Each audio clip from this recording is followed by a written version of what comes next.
Who may have mentioned he represents the state of New York. Senator, thank you. Ladies and gentlemen, welcome to the Old Hall of the House. The people's representatives met in this chamber over 5 decades prior to the Civil War. And so wonder if they actually made it here that long. And you see, the acoustics were terrible. You just couldn't hear anything. Or, in some spots, you could hear everything that was being said in the room. To make it was a mess. And of course, it was also at a time when our leaders weren't hearing each other all that well to begin with. But here it's a century and a half and many architectural improvements later, and we gather in the old hall to better hear one another and to renew the appeal to better angels. We do so amid the rituals and symbols of unity, none more important than our flag. This year, Old Glory will mark a milestone of her own.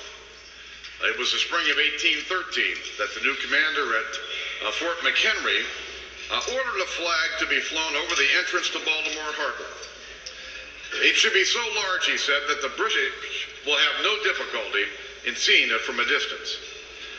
For such an enormous banner, a mother and daughter team had to stitch together overlapping strips of wool to make the product whole. From many, one. So a grand flag was born, and not long after that, an anthem to go with it. Today, whenever we put out the flag, whenever we hear it snapping in the wind, it gives us proof of the blessing that we call democracy. This symphony of service and faithfulness in which we will all play a part. So in the spirit of harmony, I'm proud to present the flags that flew over this battalion of democracy today to President Barack Obama and Vice President Joe Biden. And to you, gentlemen, I say congratulations and Godspeed.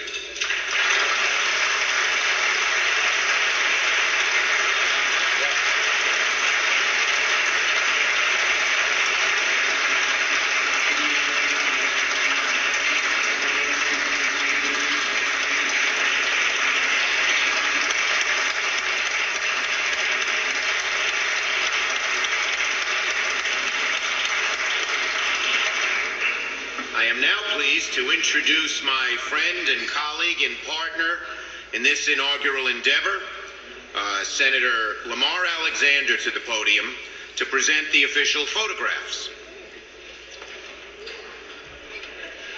Thanks, Chuck. Mr.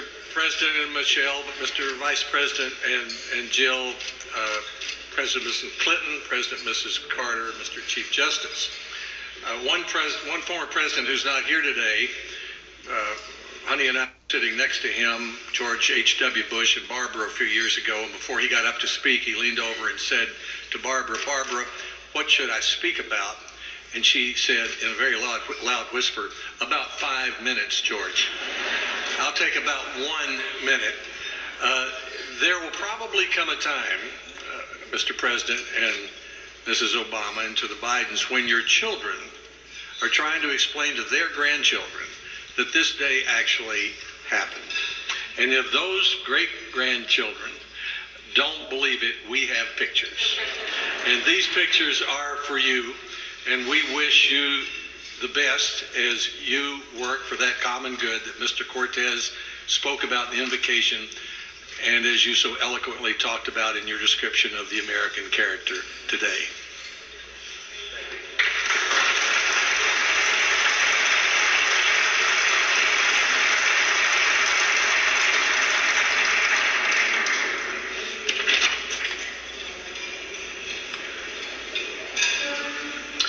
I would now like to introduce the distinguished Majority Leader of the House of Representatives, Eric Cantor, to present the Lennox inaugural gifts.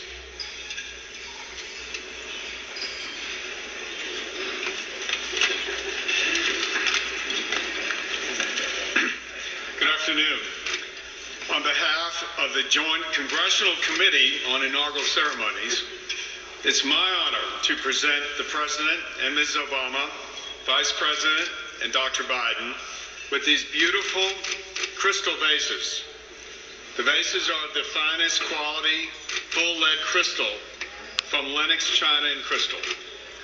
The images of the United States Capitol and the White House are hand-cut and etched into the crystal. The crystal bases on which the vases sit are inscribed with the name of the recipient and today's date. President Obama, Mrs. Obama will receive the vase depicting the White House. Vice President Dr. Biden will receive the vase depicting the United States Capitol. The vases were designed by Timothy Carter and hand-cut by master glass cutter Peter O'Rourke. At this time, my wife Diana and I invite the President, Mrs. Obama, and Vice President Dr. Biden to join us in looking at the beautiful vases.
Okay, I am now pleased to invite my colleague, House Democratic Leader Nancy Pelosi, to the podium to present the mementos that you all will receive as you leave Statuary Hall. Thank you very much, Mr. Chairman Schumer and Co-Chair, Vice Chair Alexander, for a wonderful, wonderful inauguration. Mr. President, Mr. President, Mr. President, First Lady, First Lady, First Lady, Dr. Biden, to all of our distinguished guests. So far, you've heard of gifts to the President and the Vice President. I'll tell you about a gift for you. Freedom now stands on the dome of the Capitol of the United States. May she stand there forever, not only in form, but in spirit.